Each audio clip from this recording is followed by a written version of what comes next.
उधर रूस की खुफिया एजेंसी ने दावा किया कि अमेरिका ने कई मोबाइल फोन में वायरस भेजकर रूस में जासूसी करने की कोशिश की। हालांकि रूसी एजेंसी ने अमेरिका की इस साजिश को वक्त रहते नाकाम करने की बात कही और एक बड़े खतरे को टालने का दावा किया। रूस की खुफिया एजेंसी एफएसबी के मुताबिक अमेरिका ने रूस में इस्तेमाल किए जा रहे हजारों मोबाइल फोन में वायरस के जरिए घुसपैठ की कोशिश की, जिसमें रूस के कई नेताओं के मोबाइल फोन को निशाना बनाया गया।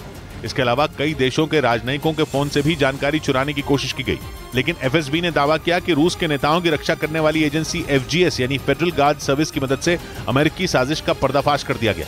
इस बीच ब्रिटेन की एक खुफिया रिपोर्ट में दावा किया गया कि यूक्रेन ने जंग में रूस के दबदबे को खत्म कर दिया। बताया गया कि अब पुतिन की सेना यूक्रेन पर पहले जैसे हमले नहीं कर पा रही है, जबकि दावा है कि जेलेंस्की के जवान रूसी फौज पर हमला करने से पीछे नहीं हट रहे। ब्रिटेन की उस खुफिया रिपोर्ट के मुताबिक अब पुतिन की सेना केवल यूक्रेन के हमलों से बचने के लिए ही लड़ रही है। बताया गया कि रूसी सेना के पास इस जंग में कैसे आगे बढ़ा जाए, कैसे यूक्रेन पर कब्जा किया जाए, इसका कोई प्लान नहीं है। जंग की शुरुआत में रूसी सेना ने यूक्रेन पर कहर बरपाने का कोई मौका नहीं छोड़ा था। उसने यूक्रेन के अलग अलग हिस्सों में भीषण हमले किए थे। लेकिन दावा है कि अब इस जंग में रूस की सेना को बढ़त नहीं मिल रही, तो उसके हौसले भी जवाब दे रहे हैं। इधर न्यूज एजेंसी पीटीआई ने दावा किया कि चीन और पाकिस्तान ने देश में निवेश के कई प्रस्ताव रखे जो केंद्र सरकार के पास लंबित हैं। दावा किया गया कि विदेशी निवेश के ऐसे करीब 50 प्रस्ताव हैं जो केंद्र सरकार से हरी झंडी मिलने के इंतजार में है। न्यूज एजेंसी पीटीआई के मुताबिक विदेशी निवेश के ये प्रस्ताव उस नियम की वजह से लंबित हैं जो साल 2020 में केंद्र सरकार ने लागू किया था, जिसके तहत भारत से बॉर्डर साझा करने वाले देशों को भारत में निवेश के लिए केंद्र सरकार की मंजूरी जरूरी है। सूत्रों के मुताबिक चीन, पाकिस्तान, बांग्लादेश, भूटान, नेपाल, म्यांमार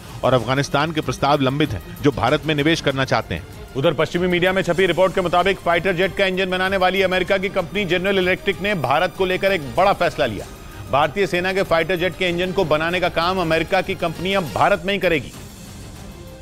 और पश्चिमी मीडिया ने दावा किया कि अमेरिका अनुमति देने के लिए तैयार है, जिसके तहत फाइटर जेट के इंजन का उत्पादन भारत में ही शुरू हो जाएगा।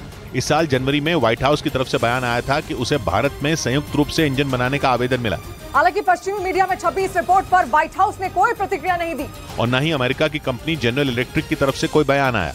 असल में लड़ाकू विमान बनाने वाली भारतीय company HAL general electric company के इंजन इस्तेमाल करती है और अगले 20 साल में करीब 350 से ज्यादा लड़ाकू विमान बनाने का लक्ष्य रखा गया है, जो जनरल इलेक्ट्रिक कंपनी के इंजन देश में बनने से आसानी से पूरा हो सकेगा।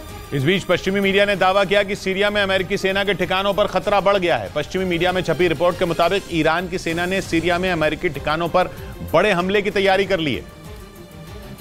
मतलब ये कि सीरिया, अमेरिका और ईरान के बीच जंग का मैदान बन सकता है। सीरिया की खुफिया एजेंसियों की लीक रिपोर्ट का हवाला देकर पश्चिमी मीडिया ने दावा किया कि सीरिया से अमेरिका को हटाने के लिए ईरान ने सीक्रेट प्लान बनाया है, जिसके तहत ईरान सीरिया में चरमपंथी संगठनों को हथियार सप्लाई करेगा और वो अमेरिकी ठिकानों को निशाना बनाएंगे। पश्चिमी मीडिया का दावा है कि ईरान के इस प्लान में रूस भी शामिल है, क्योंकि यूक्रेन युद्ध के दौरान रूस और अमेरिका के बीच तनाव जंग के मुहाने तक पहुंच चुका है। पुतिन ईरान की मदद करके सीरिया में अमेरिका को पछाड़ना चाहते हैं।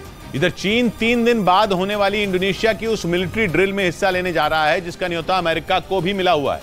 चीन और अमेरिका के बीच जंग के आसार बने हुए हैं, लेकिन इसके बावजूद चीन इस युद्ध अभ्यास में शामिल होगा, जिसके लिए चीन की नौसेना गाइडेड मिसाइलों से लैस अपने 2 जंगी जहाज युद्ध अभ्यास में भेजेगी। चीन के जंगी जहाज इंडोनेशिया की जिस एक्सरसाइज में अपना दमखम दिखाएंगे वो 4 से 8 जून तक चलेगी।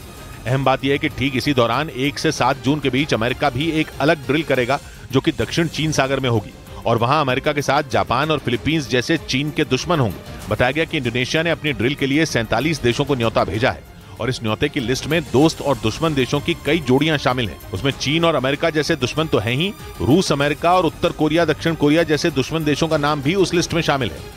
उधर